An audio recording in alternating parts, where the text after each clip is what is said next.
All right. Hello world. Yeah, welcome to the town hall, Republic, new time zone, new time. Um, yeah, what's on the agenda for today? Sorry, I got background noise. So we got Ivan with Beat Noom, which we can talk about later. Hang on, let me close the door.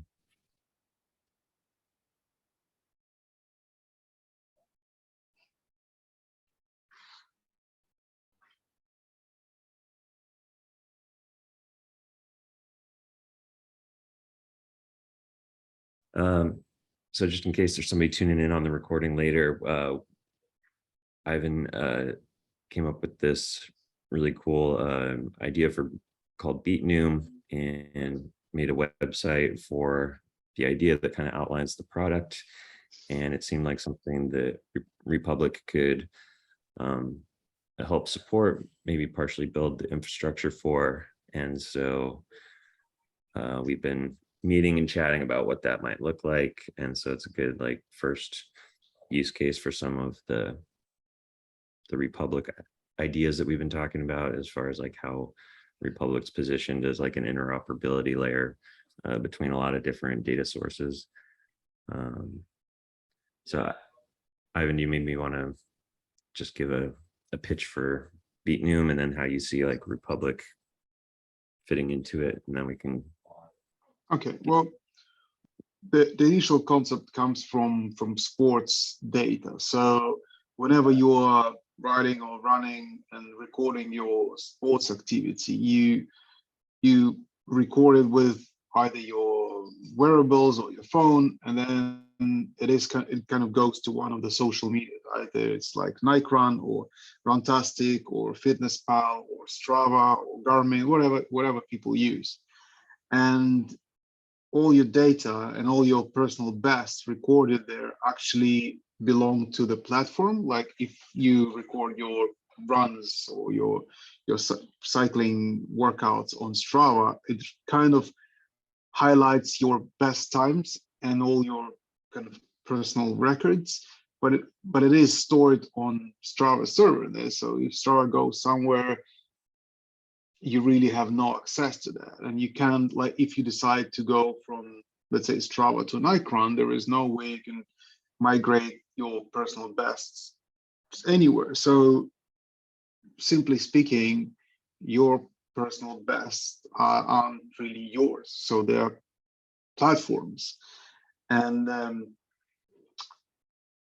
my idea was based on trying to basically about that data ownership, how you store your data, how you own it, and what you can do with it. So I thought if we could create a network that kind of grabs all your data and store it on a blockchain, so you could use your data, put it on in some kind of infographics, migrate it, save it, so it is safe and it's secured, and then you can show it, you can migrate it, you can populate it, you can do whatever you want with it. So that's simple Web3 approach to data and platforms, like how the background for Keith changed. So yeah, that's the idea. And then the idea and how Republic treats data and the approach of Republic's insight on owning the data. I think that's pretty close to what I came up with. So this is why we're kind of starting to have the touch points. Yeah, awesome. Thanks for that. And we I think we made some good progress on Wednesday. We met and kind of talked about next steps, which the most urgent thing seems to be really narrowing down the use case, or just the the pitch to people who, because we're kind of like, there's two audiences, like the audience that might be looking for just like general like data ownership tools, and then there's like the athletes, like the Strava users, the Garmin users, who might just be looking for like a better like visualization of their data, or a better way to share it and store it specifically. And I think we kind of want to focus on the latter, right? Like just the athletes, and maybe they don't care as much about like the technical side, would you say, or Yeah, so there we kind of narrowed it down to three main use cases. So the first one is data retention and ownership. So this is where you actually have your results and you own them like you own your, I don't know, crypto. So basically it is secure, and it's not rely on any of the platforms. It just relies on you. The second one is the kind of the, let's say, demonstration or community or flex part, when you, exactly the same way you have your NFTs, which are secure and which is saved on the blockchain and can be proven that it is yours, same you have your results. And the third part is migration, which is probably the most complex one, and it's like always a secondary, or that given that it's not our priority, but just having this option could be a good selling point. So probably the community demonstration by storing it would be our kind of main focus here. Cool. And sorry, Phil, I jumped right into it. Did you, how are you feeling? What do you want to talk about? Are you cool just kind of diving into Beatnoom, or? I'm feeling good as always. And then I'm very down to dive into Beatnoom ASAP. I think we've got something cool going on with Ivan. I think it's finally a use case where I feel like it makes Re-Public more concrete, the collaboration with Beatnoom. So I just think it's a win-win. So I'm just excited. Can keep on going. Let's talk about it. All right, cool. So we've talked about, I think one of the sticking points, or just like the part that's unclear, is like Ivan, you were talking about like the actual form factor of what Beatnoom is.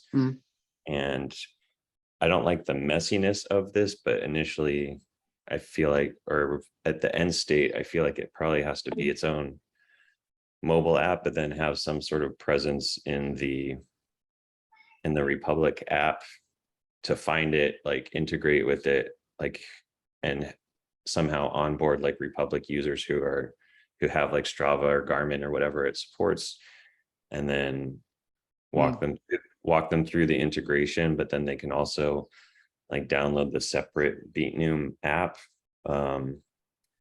after they've done integrations, and maybe that can have like more functionality. I don't know. I think this is something to explore, like what's the relationship between the Re-Public app itself and the apps that are built on top of it using like the Re-Public APIs.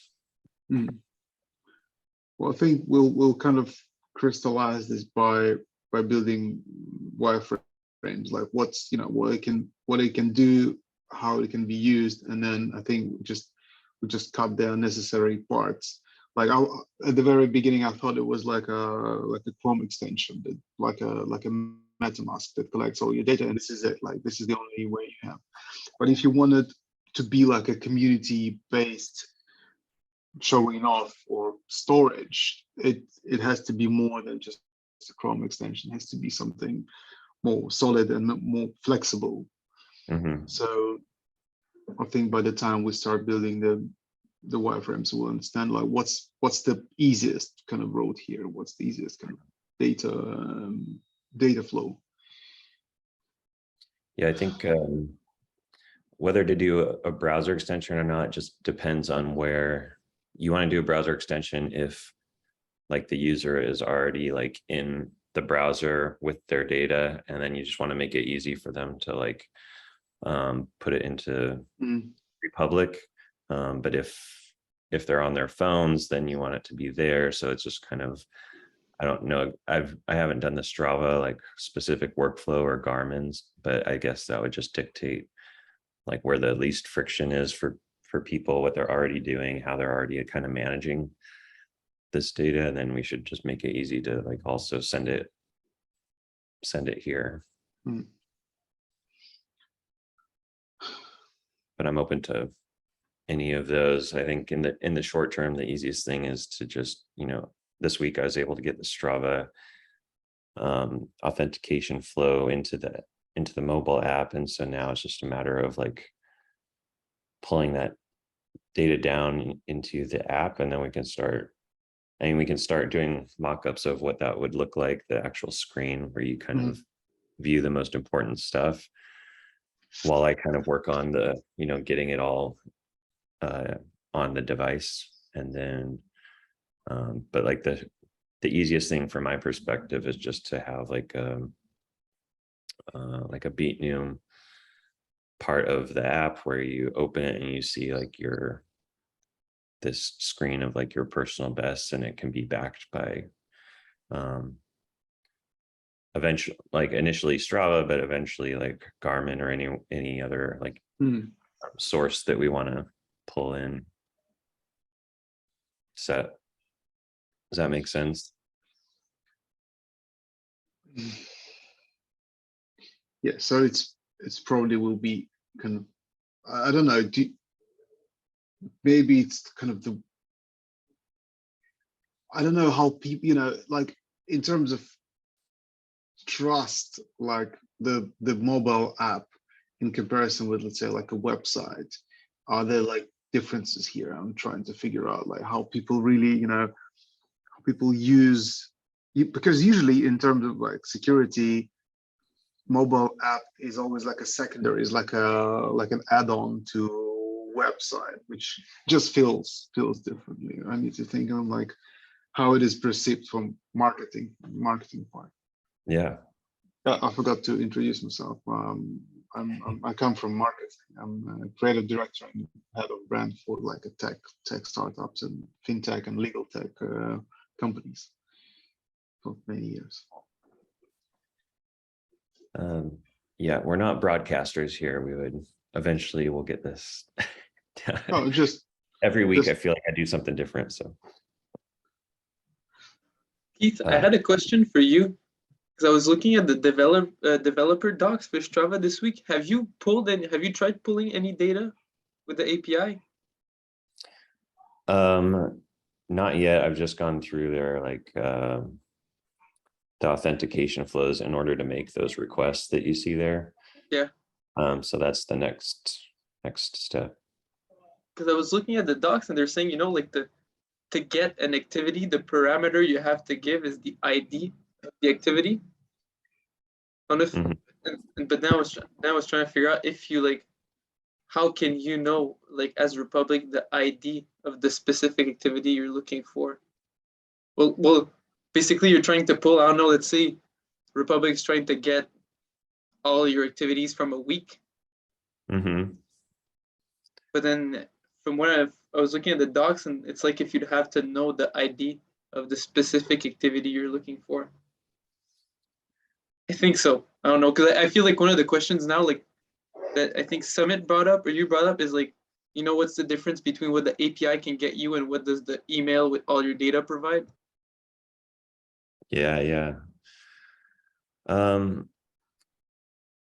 your activities, let's see, list activities, activity labs. I think they're like the list athlete activities, get logged in athlete activities should give you like the list of your activities just by once you have the athlete, and then each one of those has an ID. And so you can then like request them via that ID, if that makes sense. Oh, it does. Yeah, I'm on this athlete activities. All right. But yeah, there could be some like snag like that where you I'm just gonna have to kind of play around with it and see where the blockers are, if any. Good. No, thanks, Keith. Hey, Summit. Hey guys. Hello. Hey, Morning. Summit, sorry for the rug pull on the time. No worries. It might be the case that this time frees up now that other guys that had grabbed this slot are also talking about moving it. So I think you should leave it, and I'll just do my best. And let's see how the dust settles on the other thing because it might move. Okay. Okay, well, So- Keith, no, that's good. I hadn't looked. I hadn't seen the list activity, list athlete activities function. So I think, yeah, you'll probably be able to get everything from there. Hopefully, that's what I'm really curious. I'm really curious about how much like data this API is going to provide. We'll see. Mm-hmm. And even if it's limited, hopefully it gives us just the small amount that we need to like make something interesting. It's like, I guess just a brief summit. Basically, I think before I asked you that technical question, Keith, we're kind of we were thinking about like, I guess what the first iteration of the BeatNoom product would look like. So, and what the product would have to be. Mm-hmm. And what did you come up with? Well, just from my perspective, like it's easiest for me to create like a screen in the Re-Public app, since that's already kind of built and out there that shows whatever mockup or whatever screen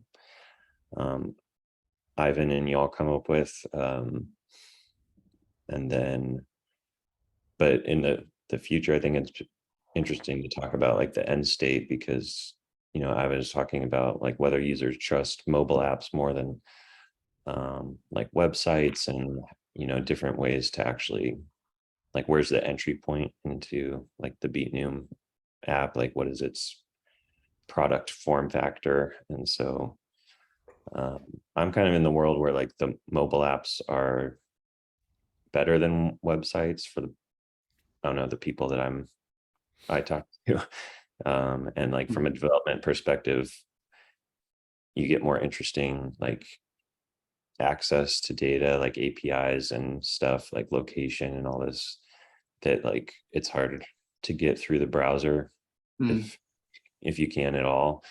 But I think, you know, I would like to be everywhere that like users want to access BeatNoom or their data. Like we should have a way to do that, including through the browser.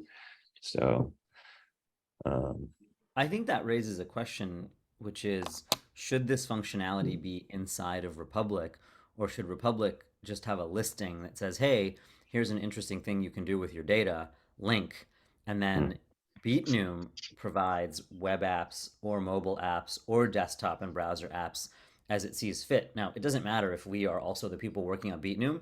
From a logical point of view, I think there's a question of should it be separate from the data download and data management capability for users. Do you have thoughts on that, Keith? that's something I'd like to support, like in principle, like actually building a separate mobile app right now would be kind of a pain. So like I would prefer to at least start with, you know, just a screen in the app that we have. But I think that definitely needs to, yeah, like I think it should be independent. Like if Ivan goes and he talks to his users and he gets like, they want this, you know, then we should just build that. And it shouldn't be like, well, that doesn't really work for Re-Public. Like let's do this. And then we start pulling, you know, the product in a bad direction. Well, again, I think we have two kind of customer groups here. One is just kind of the, you know, the athletes who want the top kind of part of BeatNoom, and there is people who would be interested in kind of Re-Public data usage, and so we're kind of addressing both of them with different products. And obviously, so like working with data would be like a Re-Public part of Re-Public, and then just storing your data and having the possibility to show it, there will be just a Beatnum. Either it's app or web-based or whatever interface, even if it's like a Chrome extension. Mhm. So there are two parts here, so as I see it. Yeah, so like just practically how to work on this, I would say that like Ivan, you should just be, developing the Beatnum product as it's in its ideal form, and Mhm.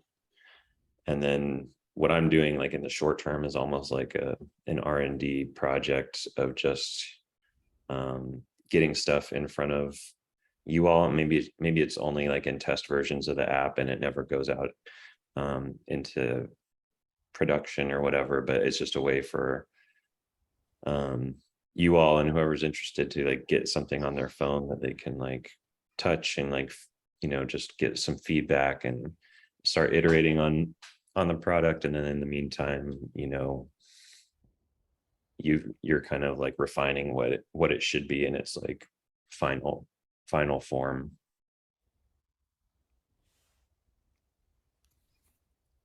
Does that make sense? Yes. Okay, so it sounds like I think what you're saying, Keith, is that for now there's an interest in being able to do R&D and getting some of this functionality working, and so we'll keep it inside of Republic. But in the future, I mean, as many different kinds of applications of data proliferate, it wouldn't really be possible to have them all in Republic. It'd be interesting if it were a super app that could do 20 things, but I don't know if it's practical. Yeah, like I think Republic is more like a digital asset management platform. And then Beatnum is more like an app on its own that hooks into all the stuff that you've integrated on Re-Public. And so Re-Public can have like an SDK that Beatnum incorporates so that it can just be its own thing and still use Re-Public user data. But potentially Beatnum users never have to like even go to the Re-Public app if they don't want to, and they can just authorize Strava and Garmin stuff from within the Beatnum app. Oh, that's interesting. I hadn't realized that you would take it in that direction. So then the Well, just an idea. What do you think? Well, it's got pros and cons. I think that on one hand, if you can go to Beatnum and do everything you need within Beatnum or any third-party app and do everything you need to do within the app, that's nice from a user point of view. But it might mean that there's more work for Beatnum or any third-party app because they have to now integrate these data download and data management APIs, and presumably they would only do so for Strava. So one downside for the user is, okay, I did authorize this app to work over my Strava, my Garmin, my other health Runkeeper data, whatever it may be. Whereas if they had gotten Republic, now they've got a doorway into all of their data, Google, Facebook, Amazon, hundreds of other websites. So I see pros and cons on both sides. Yeah, well, maybe it's like from Beatnum's perspective, if they pull in the Republic SDK, then within that becomes the packaged like workflows. So like as a Beatnum developer, I could just say like we're using the Strava, Garmin, whatever, and then we have like a way to, and so you don't have to worry about like those authorization flows, like any of that stuff. As a developer, I can just assume that I now have access to a user's Garmin and Strava data, and I can just basically Republic worries about getting that data available to the app, and then I can just build my experience around that stuff, and then it's actually a less of a development effort because then I don't have to worry about like Strava OAuth flows and Garmin OAuth flows and like storing the data and like all this stuff. And then I can just focus on the experience of Beatnum powered by Garmin and Strava data and like any other new fitness data that Re-Public supports. Yeah, I think that there's a lot of virtue in that. I think that having it be easy for developers is a big win, and maybe that's the right thing to optimize for. Mhm.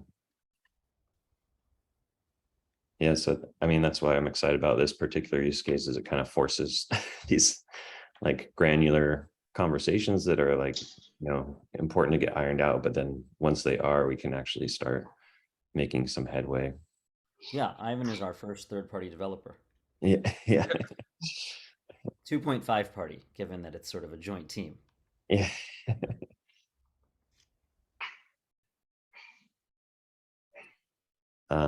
Ivan, any thoughts about that? This is, I mean, potentially this is like just technical stuff that you don't necessarily need to worry about, but I want you to like have a say in it if you want.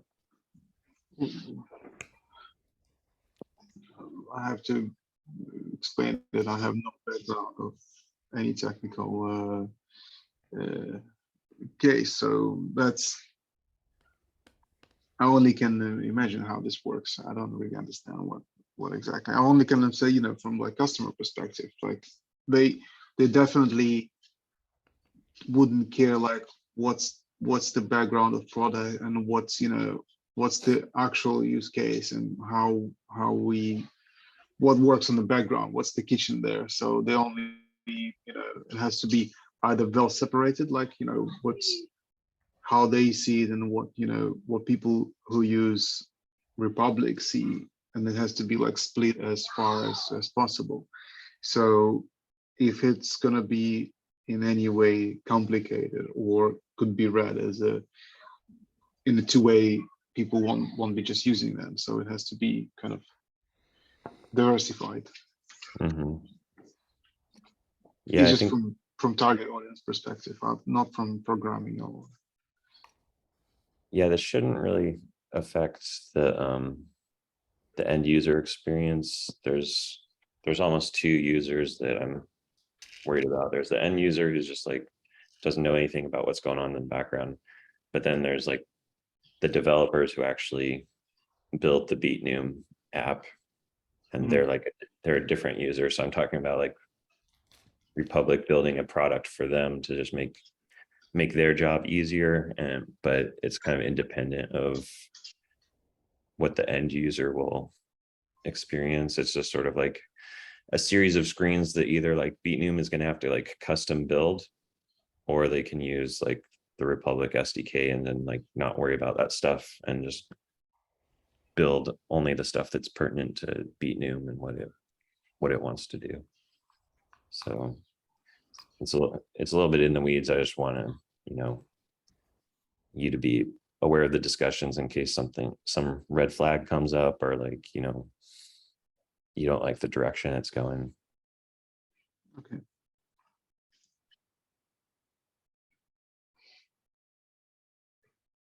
Phil, any thoughts on that, or is it a little too in the weeds? No, I like it. It's good to think about it. Also, like seeing more and more like Republic as a product also for the developers, and maybe increasingly more as a product for developers, like being the like core value proposition for Republic. Because we're thinking about all those use cases. Like Ivan's use cases is something we kind of like discussed before Ivan joined. Like the Strava data, and there's so many use cases that we've discussed. I mean, we can expect at some point that more people like Ivan will want to develop those products. So at least, Republic will be there, to make the developer's job easier. So I think there's value in this. Yeah, and since it's just me right now, I'm kind of like occupying two different roles. I'm like gonna split my personality and then like pretend that I'm a third-party developer, and then like what do I need from like the Republic SDK, and kind of go in that direction. And then hopefully at some point, there is an actual other developer who can help refine like, oh, it'd be cool if it could do this or do this. And yeah, so that is like a foundational direction that's maybe not as exciting to think about, since it shouldn't really show up for end users, but think it's crucial to building the ecosystem and just getting more apps and more engagement on it. Summit, you're muted. I think one thing that I don't know that there's an answer to this, but maybe we can just pin it as something to think about. If someone has gone down the path because they're excited about sports into consolidating the data that they own for the first time with BeatNoom, it sure would be nice if that somehow were a gateway to realizing how much power there is in consolidating and sharing and using and getting value out of their data. And so in the model where it's fully integrated into BeatNoom via developer SDK, that might be a little bit limited because it'll be invisible and they'll just be like, oh, BeatNoom does this thing. Like it grabs my data from 2 different sources. Like there are plenty of apps that do limited versions of that. Like let me synthesize A and B only, not A through Z. Mm-hmm. But maybe there isn't really an answer to having kind of both easy experience for BeatNoom developer or future developers, easy conceptual onboarding for users, and the ability to sort of show.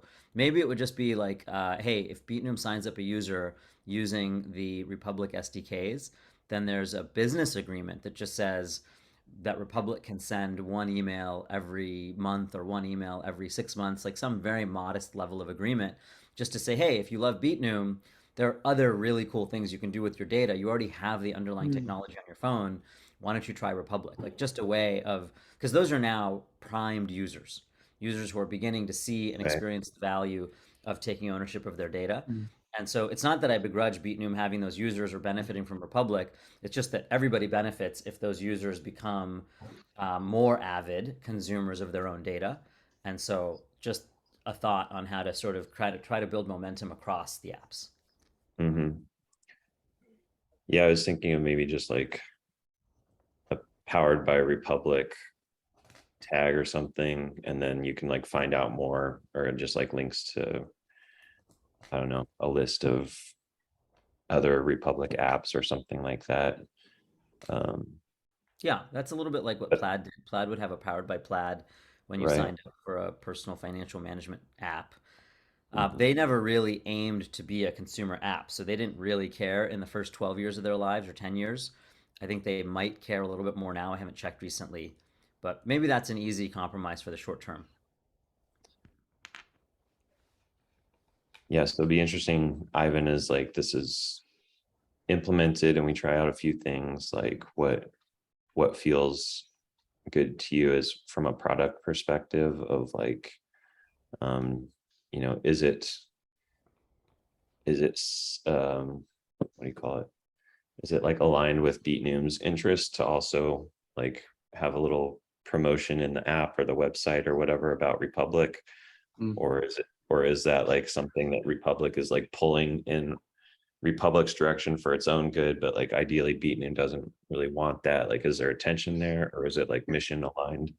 I think it all depends on kind of on the wording. Like if you say it's BeatNoom powered by, you know, Re-Public, or for the consumer, it feels like, okay, Re-Public is something, is the mechanism, is the background kind of product that supports BeatNoom, that BeatNoom is based on or built on. So it kind of makes, it depends on like how you put it, like on, you know, if it has, you know, if even like in the logo it says like BeatNoom powered or built on or made by, it depends on how you put it. So I don't see, there's no point on like hiding the background here. It's actually, you can emphasize it and make it even more trusted, you know, like, okay, this is something, if Re-Public is something that works with data solely, and BeatNoom is kind of, let's say, sports value thing. So it actually makes sense. So this is sports, it's about data, and it has to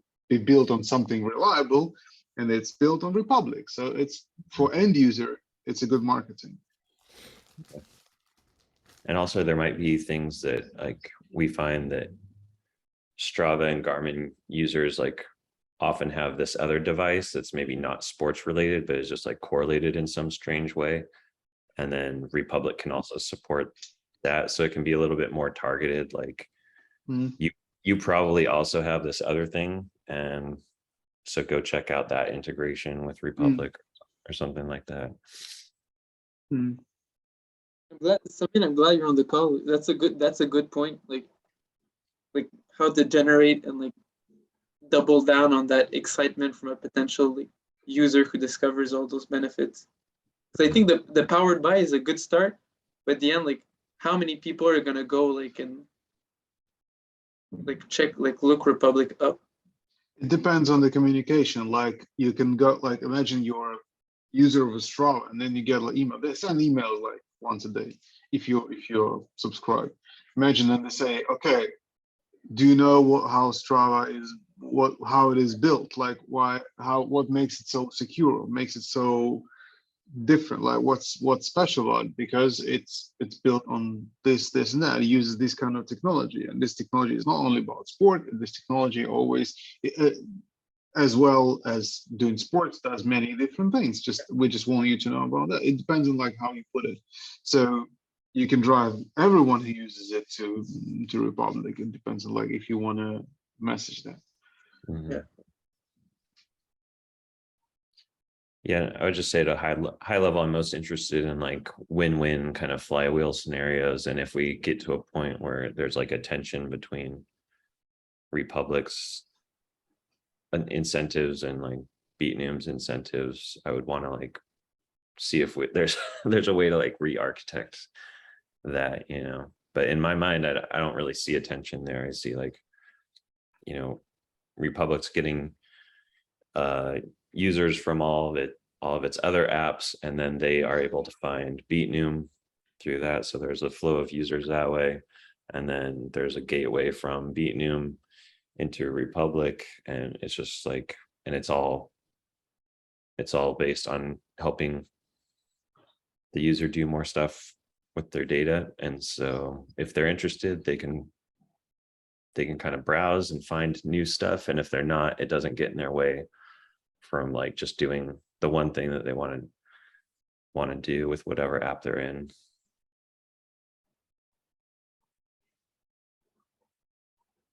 Well, yeah, I mean, the Bitnum's kind of main goal is to be kind of it's a wide product. It's like for everyone who uses Strava. It's like the target audience is like enormously wide, while Republic is pretty kind of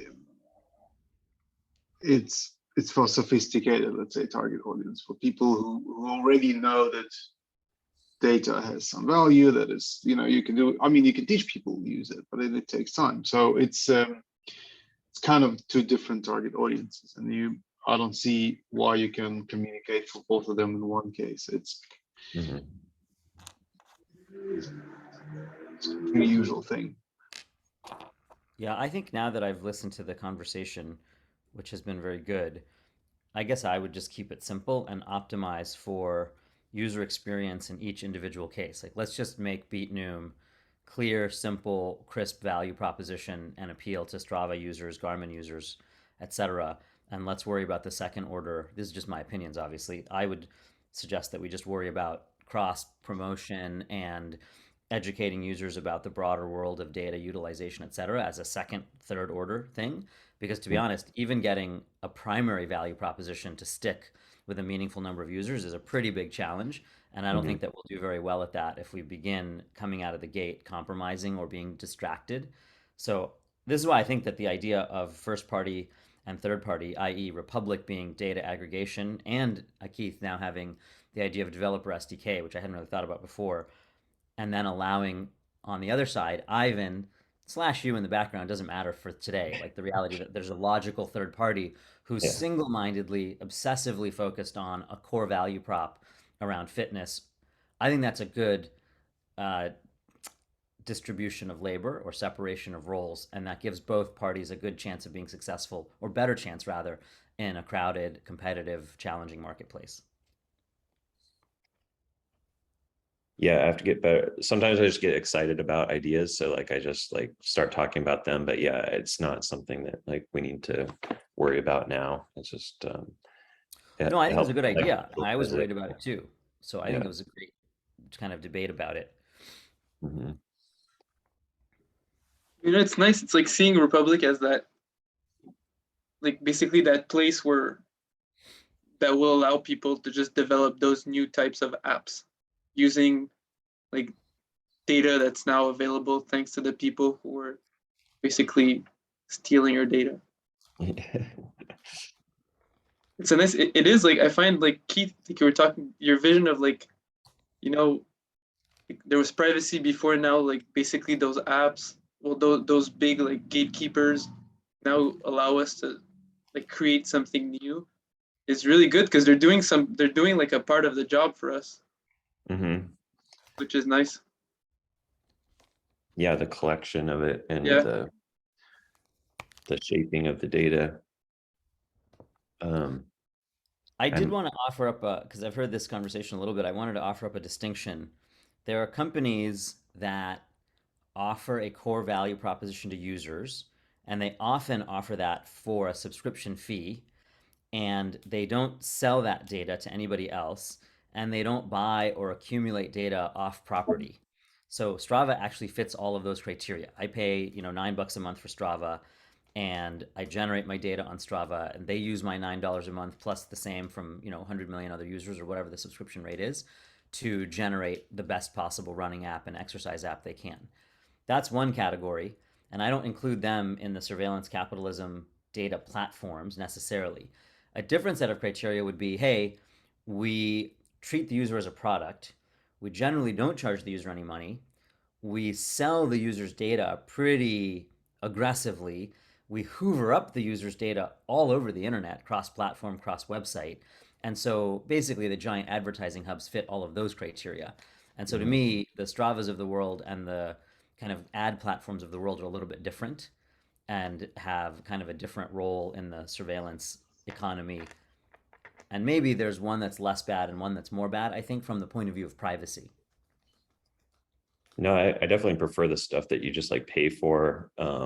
But in Strava's case, it's a little bit blurry because part of their conception of the best running app or exercise app is this kind of forced sharing of data, right? Like it's the social aspect of it, which then like they don't really want to enable like just you in your own silo. Nobody ever hears about or sees what you're doing, and they're just concerned about showing you your stuff, right? Like part of the product is sharing it and mingling it with like other people's data and then like deriving a, a new product off of knowing what people are doing.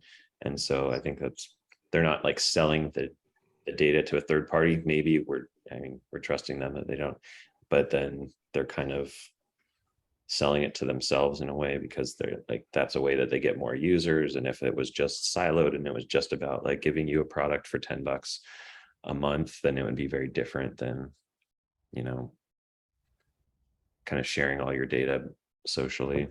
I find the Strava model like, as long when you pay for something, at least like you get a decent product, and like the company is working on creating a good product instead of like manipulating your behavior to get whatever out of you, like engagement for social media. So it is, yeah. I find it's like it'll usually lead to like healthier products for the users when you're paying for it. Yeah. But one thing, I was talking to Eric this morning, who's also, a Strava user, and it occurs to me that like Republic might need to like homebrew its own, just like running or biking, like tracking, because like he's kind of stopped using Strava because of like the social aspect of it and just not really feeling in control of his data. And then it would be nice to like offer at least, or start offering at least some of that functionality where it is just like within your own ecosystem, like nobody else ever sees this stuff or can ever see it. So that's one kind of hidden thing that I could see coming up where like, Eric, so, okay, we do the Strava integration.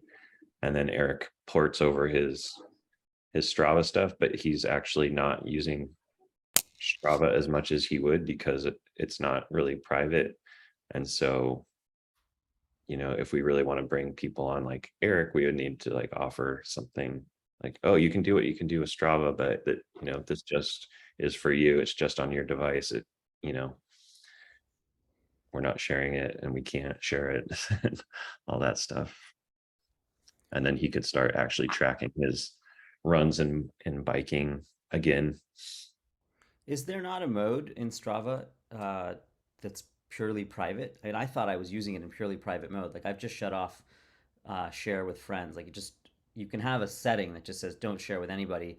And so you actually have to do two things in order to get sharing to work. One, you have to add friends. So if you add no friends, even if you leave all the sharing settings on, there's no one to broadcast to. And then two, you have to leave the settings on. Now, admittedly, it of course kind of takes you down a default path of adding friends and then sharing with them. It's not the worst thing in the world necessarily. Like it may be good, it may be bad, but I don't think it's overly aggressive, because if you don't take those two proactive, or like one proactive step and one passive step, but if you proactively turn off sharing, then no matter what you do, adding friends or not, it isn't going to share with them. So I use it in single player mode. Mm-hmm. Because my results are not worth sharing with anybody. It wouldn't be flexing. It would be like limping. But I'm in the like single player mode, I guess. Like I'm like Eric. I don't use it anymore. I only use it for my cycling because I don't have a wearable where I get to track it. But you know, like probably Eric does the same. If like I've got Garmin Connect, where I like my wearables, my watch for running's a Garmin. So then I just use Garmin Connect. I just stopped using Strava because I don't need it anymore.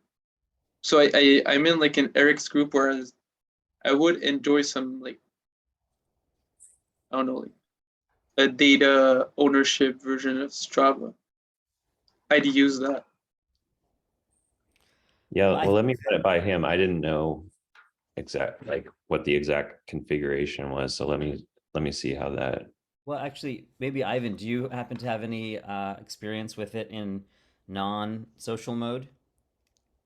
Well, my wife uses it as like kind of she asked me to switch it on to kind of she only shares it with me because she just started running and she's not flexing. I personally use it like in a social because I have like a cycling club I'm into, and we have the few times a week we have just kind of discussion on who is cycling, and I also have like a coach who oversees me and just beats me up 3 times a week on my shitty runs. So I know that this takes some value of this kind of flexing idea of BitNome, but it kind of has the data ownership issue still kind of going. So yeah, interesting how many people go in a single player mode. But interesting dynamic though. I haven't raced in a while, but when I race, so I've been in single player mode for quite some time. But when I race though, I don't put in single player. When I have good results, I show them all.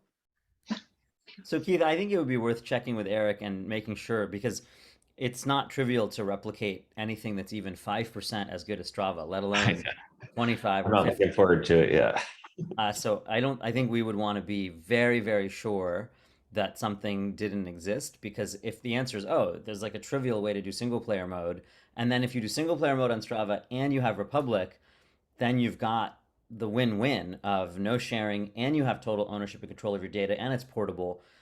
Then that would beg the question of whether that's worth a lot of time, because that's Mhm. that's a pretty good spot that one Yeah. could be in as a user.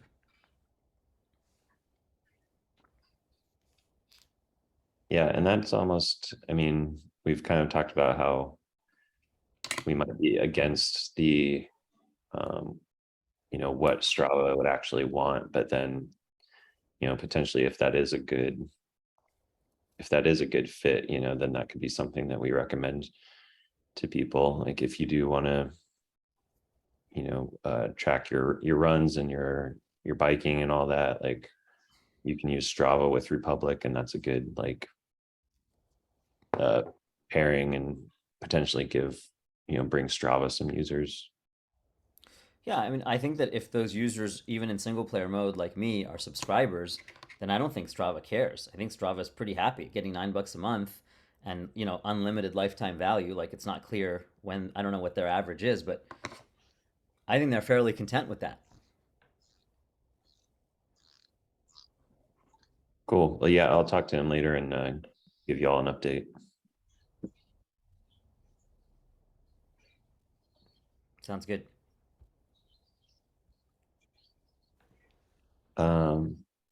Well, we're at the hour. We could wrap it here, but I don't have anything else to do. So if you all want to keep going, I can.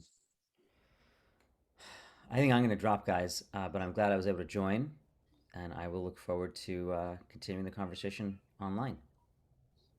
Yeah, good to see you. Thanks for the focusing comments. Thanks, Amit. Hey, You're always there to keep us grounded and focused. Yeah. Well, I like hanging out with you guys, so I think it's a good discussion.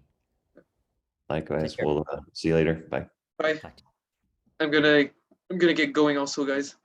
Good. Yeah.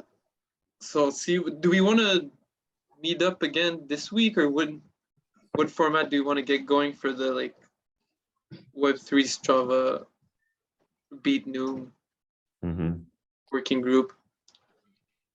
I'd like to meet.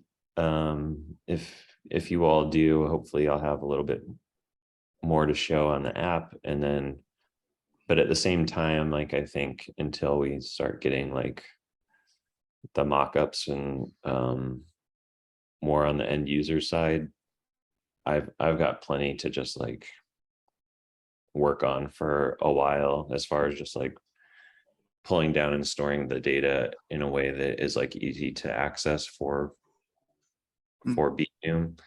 So it's just up to you, kind of, Ivan, how quickly you want to iterate on this. Like, if you want to keep going and you think you'll have something new by like Wednesday, we can meet, or I could just kind of work in the background while you all. Well, we can. I mean, I will try to crystallize, like, from Bitcoin perspective, what kind of product this could be. Like, let's say what the part that like the show off and the community part could be, not the data part. And we can have a touch point on like Tuesday. If we have something, we can arrange a meeting on Wednesday, like we had before. If we don't have anything, we just we agree on have a meeting later. But I will try my best to have something more kind of precise by Wednesday. Cool. Okay. Yeah, let's just check in on Tuesday, see where we're at. All right. Thank you so much. Yeah, Have a good one, boys. All right. You too. Have a Bye. nice weekend. Yeah. Bye.